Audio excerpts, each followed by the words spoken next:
On s'intéresse maintenant aux market movers en Europe avec vous, Antoine. On commence avec le DAX 30 qui est l'équivalent du CAC 40 en Allemagne. Oui, alors on va un petit peu changer cette semaine. On va parler des marchés allemands. Alors l'Allemagne, qui est donc le leader européen en termes d'économie.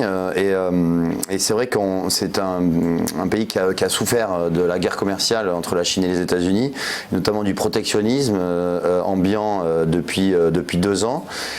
Donc on a eu une fin d'année sur le DAX 30 qui a été assez compliquée, mais depuis le début de l'année, l'indice reprend 17%.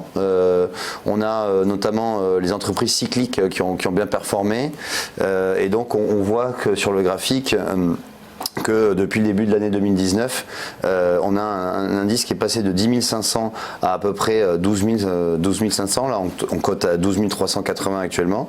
Mais on a une tendance haussière qui est bien construite, avec donc des phases d'accélération, puis des phases de consolidation et des sommets toujours plus hauts. Donc par conséquent, on a un indice qui se porte très bien et qui en attendant la saison de publication de résultats pour le deuxième trimestre, pourrait de nouveau progresser en direction des 13 000 points, qui correspond à une résistance qui a été atteinte en juin 2018. Et on va parler avec vous aussi, Antoine, d'un profit warning concernant le groupe BASF et Daimler.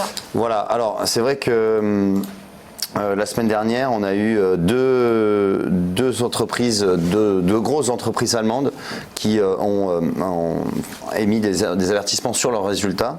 C'est le cas notamment de BASF. Alors BASF, c'est le numéro 1 mondial de la chimie, qui a baissé assez drastiquement ses résultats pour le deuxième trimestre 2019, et anticipe pour 2019 une chute de 30% de ses résultats.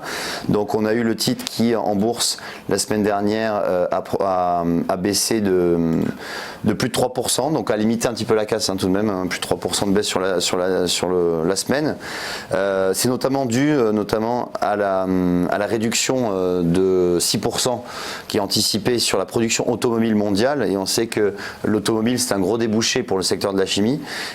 Donc voilà, on a tout de même, il faut faire attention sur le titre BASF, qui pourrait baisser dans les prochaines semaines.